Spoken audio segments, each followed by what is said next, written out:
Mes chers amis de Dieu, je vous aime, je vous aime, je vous aime. Avec vous, j'ai programmé.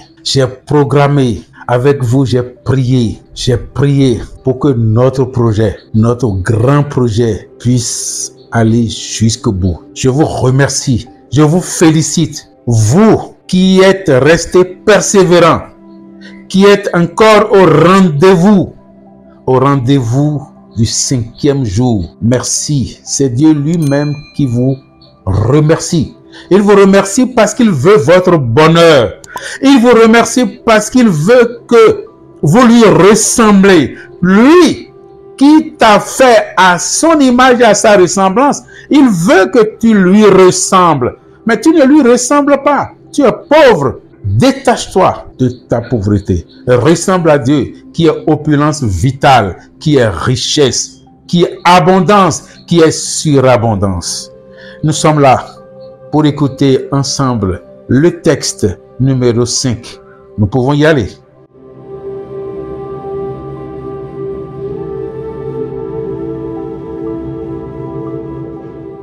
Servir et non commander. Serviteur et jamais maître. Servir comme bon serviteur et non commander en tant que maître. Selon la sagesse divine, l'argent est bon serviteur et le sera toujours tant qu'il s'inscrira dans sa logique de création qui est d'aisance strictement serviable. Il est mauvais maître et le sera toujours parce qu'il est radicalement et souverainement serviteur. Qu'avons-nous entendu? Nous avons entendu servir et non commander. Et toi, qu'as-tu entendu? La même chose? Servir et non commander.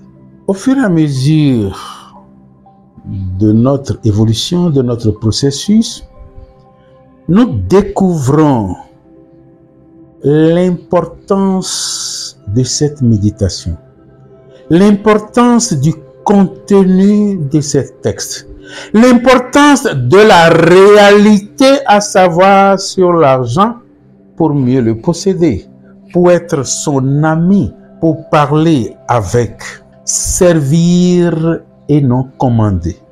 Toujours servir et jamais commander. C'est ça, en substance, ce qu'il faut entendre, puisqu'il est fait pour servir. Et non commander. Jamais, jamais, jamais. Mais vous comprenez, quand ceux qui ne sont pas habitués à l'argent, le peu qu'ils gagnent, pour eux, suffit pour tout faire, pour tout penser, pour tout dire, pour dépasser le monde. C'est pourquoi on nous parle de l'éducation à l'argent. Cette éducation que nous n'avons pas reçue nous fausse. Non seulement on n'a pas reçu cette éducation, on nous a donné ce qui est faux, complètement faux. Toi, tu sais désormais, tu le savais peut-être, mais pas de façon certaine, pas avec conviction, mais tu sais désormais, toi, que l'argent est un serviteur et demeurera serviteur. N'en fais jamais un maître. N'en fais jamais un maître. Tu as entendu? Le texte a fait allusion à la sagesse divine qui veut que l'argent soit bon serviteur. En tant que serviteur, il est toujours bon et il le demeurera. Mais s'il quitte cette ligne de service, sitôt qu'il quitte cette ligne de service pour embrasser la ligne de commandement, il devient mauvais maître. Et mauvais maître, il le sera toujours tant qu'il est dans la logique de commander. De l'autre côté, il demeurera toujours bon, tant qu'il s'inscrira dans la logique du service, c'est-à-dire de la création, de sa création. Et on dit que sa création est d'essence strictement serviable. L'essence, c'est quoi? Excusez-moi, c'est ce qui fait qu'une chose est ce qu'elle est et non pas autre chose.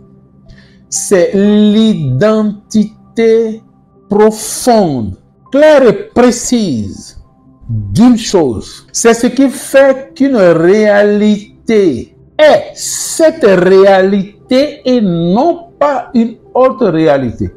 On parle d'essence serviable ici, parlant de l'argent parce qu'il a été créé comme cela. S'il commence par commander, il quitte la ligne de sa création initiale, de sa création essentielle. Voilà l'essence expliquée. Connaissant ça, et l'argent nous dit qu'il est une force neutre. Est-ce que nous, qui connaissons ça aujourd'hui, qui voulons connaître davantage, est-ce que ça ne suffit pas pour que l'argent soit respecté, pour que l'essence de l'argent soit respectée, pour que la création de l'argent soit respectée? Oui, sinon, ça ne vaut pas la peine. On se forme pour évoluer, on se forme pour changer, on se forme pour devenir une réalité meilleure. Est-ce que nous sommes prêts à devenir radicalement une réalité meilleure après ces textes et après ces essais de compréhension? C'est à chacun de répondre. Le texte numéro 5 veut ceci. Si on demande de le résumer, on le résumerait ainsi: servir toujours et non jamais commander. Ou alors, si on ne veut pas ça, on dirait explicitement: l'argent est radicalement et souverainement serviteur. C'est ce à quoi la fin du texte fait allusion. L'argent est radicalement et souverainement serviteur.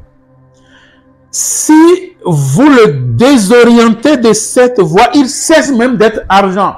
Il cesse d'être énergie serviable. Il cesse d'être énergie satisfaisante. Faisons attention. Continuons. Le peu que nous disons ici ne suffit pas. Continuons nos recherches. Continuez vos recherches. Continue ta recherche et tu seras plus heureux. Tu seras un riche heureux. Parce que si tu ne continues pas, même si tu devenais riche, tu serais un riche malheureux. Or, ce n'est pas un riche malheureux que nous voulons. Et pas du tout. L'argent ne le veut pas. La nature ne le veut pas. Dieu ne le veut pas. Il n'y a que toi seul qui le voudra. Non, ne cherche pas à être un riche malheureux. Et pour ne pas être un riche malheureux, étudie bien ce que tu entends. Sois toujours présent au rendez-vous. Appelle les amis pour suivre avec toi, pour qu'ensemble, vous puissiez dire oui. L'argent se séduit, nous le savons désormais. On se retrouve demain.